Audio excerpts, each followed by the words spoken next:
It can be very intimidating to try something new, especially with things to do with homesteading, where the health of your family or the lives of animals are at stake if you mess up. We don't want fear to hold you back from living your homestead dreams though. So today, while I'm trying something completely new for us, and Michelle is trying something that she kind of failed at last year, we're gonna talk about what it takes to move forward, try new things, and succeed. Finally, after all that cold weather we had, it's starting to warm up a little bit. We've actually got some sunshine. Kind of just makes you a little more happy inside. But now, from what I've heard and read, this will be the perfect weather for maple sugaring. Something that I've never done before, but I want to try this year.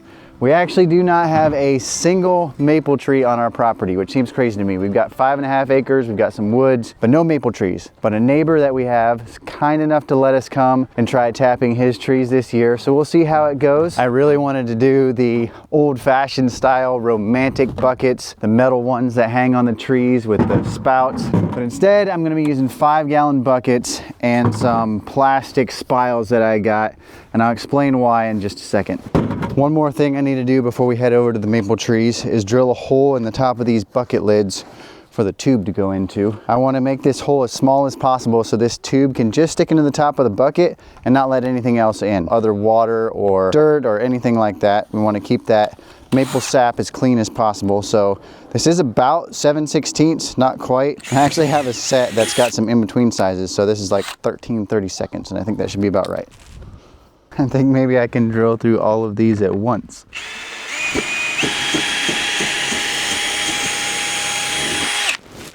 That went all the way through. I got this maple sugaring kit on Amazon. It came with these tubes for the sap to flow through, then some plastic spiles in here. And the reason that I went with this is because this kit, and there's some other stuff that I'll show you, was only 20 bucks. And then the 5-gallon buckets, that was a cost too, but it's something that I can use for all kinds of stuff here on the homestead. This is enough for 10 trees, and if I would have gotten enough metal buckets and stainless steel spiles and stuff for 10 trees, it would have probably been, I don't know, $600 or something like that. And we're not sure if we'll be able to keep doing this. Number one, if we'll actually enjoy it, if it's something that we'll want to do. And number two, since it's at a neighbor's property, you know, that's not a for sure thing for it. I also got this cool mallet and bucket lid opener from somebody that sent it to us, to our P.O. box. One of you guys that are watching, thank you so much for this. This will work great to tap the spiles in and to get the lids off of those buckets. So the other stuff we have in here, they sent some instructions, which is really nice actually, because I have no idea what I'm doing. They sent a drill bit, just the right size, to tap the trees for the spiles.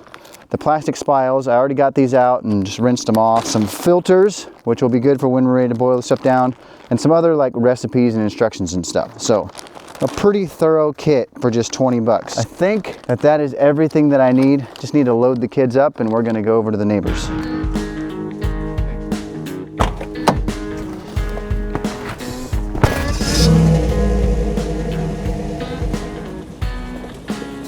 Out of respect for the privacy of our neighbors, we won't be doing much video there, just a few clips to show you what we did. First of all, I had to make sure I was tapping maple trees because I hadn't marked the trees when the leaves were on them. And after looking at lots of pictures of bark and leaves, I'm pretty positive that all the trees I tapped are maples, but not positive if they're all sugar maples. The pictures got a little confusing. Either way, they'll still make maple syrup. We might just get less syrup for the amount of sap we collect. Most of the holes started dripping sap as soon as we drilled them. The kids had a lot of fun tasting it. It tasted mostly like water with just a slight bit of sweetness. It really doesn't take much to tap a maple tree. Just drill a hole at a slight upward angle, preferably on the south side of the tree, tap the spile in, attach the hose, and stick the hose in the bucket. For the record, this doesn't hurt the trees. We'll just need to make sure that next year we make the hole in a slightly different place. The kids also had a lot of fun just doing everything involved with this. So it looks like we might have a new family hobby. I was really intimidated starting this new thing, partly because I found that there are so many different ways to do it. I watched videos, read articles, and talked to some friends, but I still feel like I'm not sure what I'm doing. I finally had to come to the place where I decided that that's okay. It's okay if I make mistakes. It's even okay if you guys make fun of me in the comments for it. I just need to go for it and I'll eventually learn. Sometimes that's the only way to accomplish your goals and dreams. Michelle from the future here. Cody is gonna have to go back and check on his buckets tomorrow, and right now I'm about to get started on one of my projects, but first I want to tell you guys about the sponsor of today's video, Thrive Market.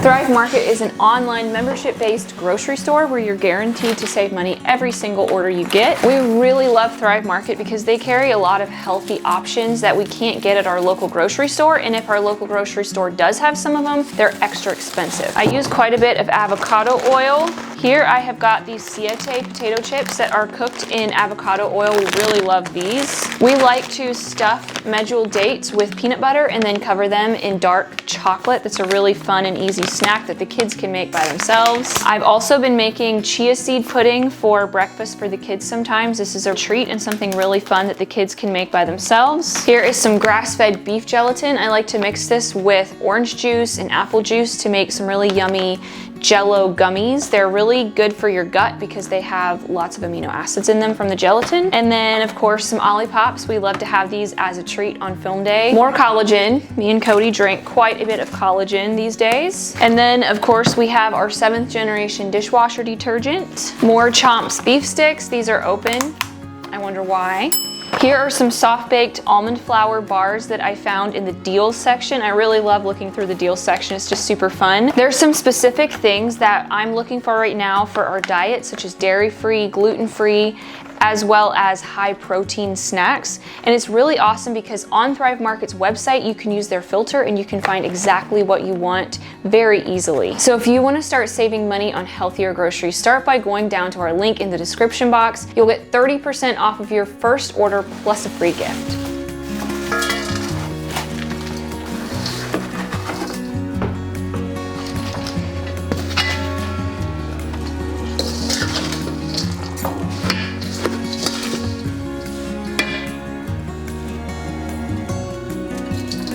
I am continuing my experiment from last year with starting onion seedlings.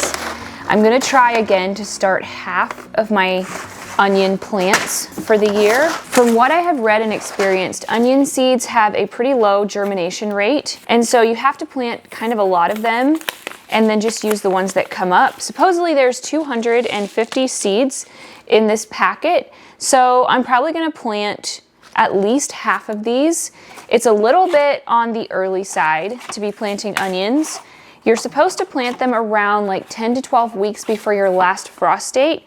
The thing is though, is that here in Ohio, you can actually plant onions out before the last frost date. They love the cold and the wet. Last year, I waited to plant them and they took a really long time to get big. Like they just kind of, I don't know, they just kind of sat there. I feel like maybe I didn't do something quite right.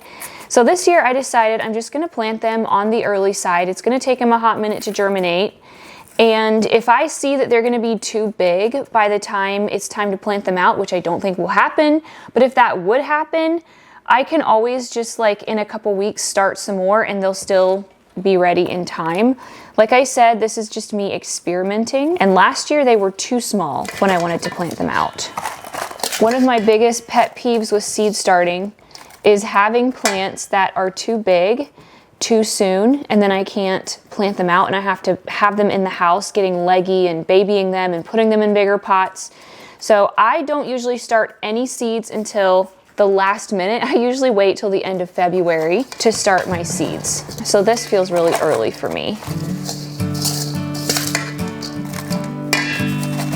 I feel like last year, part of my mistake was that I planted them too close together, number one, and then also I didn't have a deep enough dish to plant them in. So this year I'm going with these. These are just pots that I saved from the greenhouse that we got stuff at last year. So I'm just gonna plant them in these. They have nice drain holes in the bottom. One thing I've learned over the years with trying new things is that there can be safe and unsafe ways to try new things. Our goal is to grow a large percentage of our own food. So for me, having a complete crop failure with a certain vegetable is not something that I want to risk. I'm not actually gonna get my grow light out right away. Onion seedlings don't actually need light to germinate. And by the way, the kind of onions that I'm planting is Patterson. They're just like my all-time favorite onions to plant. They do really well here in zone 6A. One of the reasons that I so badly want to grow my own onion seedlings is because these are one of the most expensive things on our seed order. Onion seedlings, any kind of plant is gonna just be really expensive, a lot more expensive than the seeds.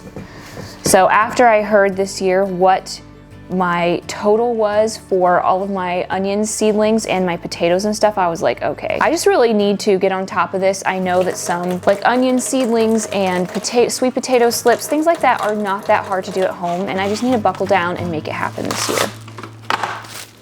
So what I like to do when I'm learning a new skill is to do small experiments alongside tried and true methods so that if my experiment fails, I won't feel it too much. Last year I started under half of my onions from seed and the rest I bought as plants just to ensure that at least half of my onion harvest would be good.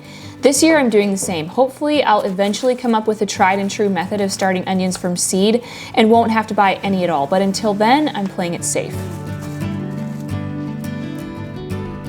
This might not make much sense to some of you as to why this is such a big deal, but it is sunny again today. It is gorgeous out here. It's like 41 degrees and it was below freezing last night, so this should be really good weather for that sap to be flowing. We need to go over to the neighbors to check it and see how much we've got so far, and also it was really, really windy last night. I'm afraid some of the buckets might have blown over.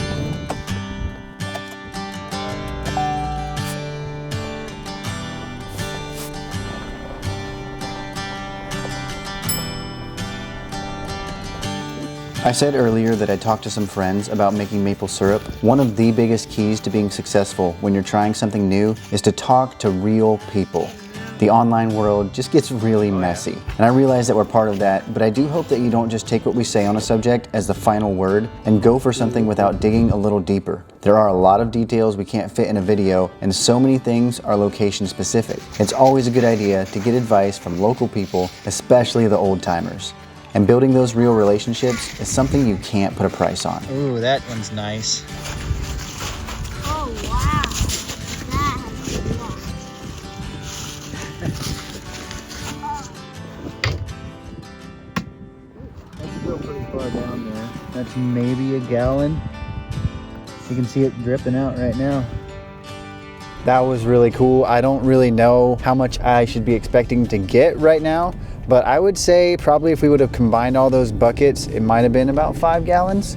So at this point, we could maybe make, I don't know, a pint or cup or a pint of maple syrup. Nothing had blown over, so that was good. So now it's just gonna come down to letting them be there the rest of this week and seeing how much we get.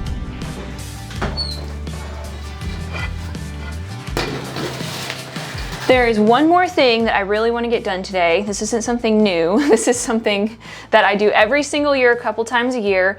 I want to pick the sprouts off of these potatoes. These are Yukon Gold and Kennebec, and the sprouts aren't bad at all, but I just like to snap those off because it just helps to keep these good for a long time. These potatoes are around 4 months old, and I will say if our cold room had been the proper temp for the entire time, these wouldn't be sprouting yet. This is something that we just deal with in our cold room. Sweet potatoes, onions, and butternut and white potatoes all like slightly different temps. White potatoes like much colder temps, like not a ton colder, but colder than sweet potatoes. So these sweet potatoes are lasting beautifully. They don't have a single sprout on them. This is the perfect condition for these, but then the white potatoes are struggling a little bit. The red Pontiac, you can tell, these have longer sprouts and they're a lot more shriveled. The red Pontiac are always the first to go, so I always try to use these up first before the Kennebec and the Yukon Gold.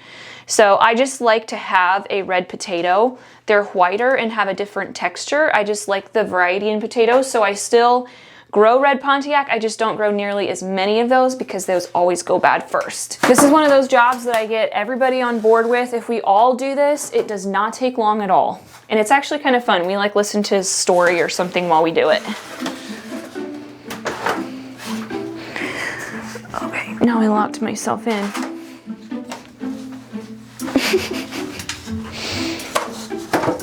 Okay guys, let's do this.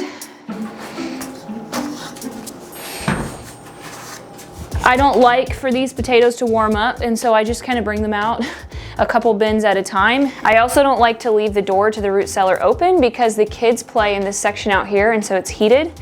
And I really just like to keep all of that cool air in there. I did not realize that eating potatoes that have already sprouted was controversial until we started creating content. People are like, it's dangerous to eat sprouted potatoes. I do not think it's dangerous to eat sprouted potatoes. All of the old timers ate sprouted potatoes. I ate sprouted potatoes growing up. We did this every single winter. My mom did not have a cold room. We just had a basement. And so we would go down there and pick sprouts off. We ate those potatoes all winter long. Now, if your potatoes are black and moldy and rotting, please don't eat them. But at this point, you would never know that these, especially these, you would never know that these had sprouted. They're still firm, beautiful potatoes. If you want to be extra careful, you can also cut out the part where the sprouts were. For us, we just don't feel like it's necessary. Oh, that one's going bad. We've never gotten even a hint of sick in the 10 years we've been doing this, nor did Michelle her whole life growing up, or her mom in her lifetime of living this way. There is a lot of fear surrounding real food, and we feel like it's a push from big food companies. We don't want to be a part of that, but we also don't want you to just blindly follow what we say. You do what you feel comfortable with. Look at this one, Mommy. It's just good root cellar practice to go through your foods every now and then. Here was a potato that was starting to rot, and this could have just dripped rotten juice down over the whole thing of potatoes, and that can really cause issues in your root cellar. My tummy doesn't feel right. Sweet. Too many sweets. No. How could they turn on me like this?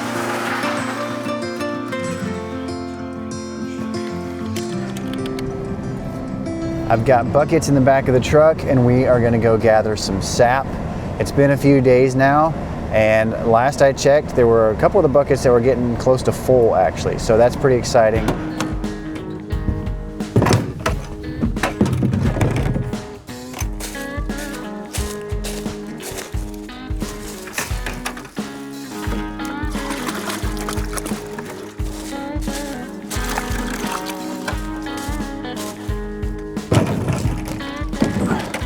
Oh, my hands.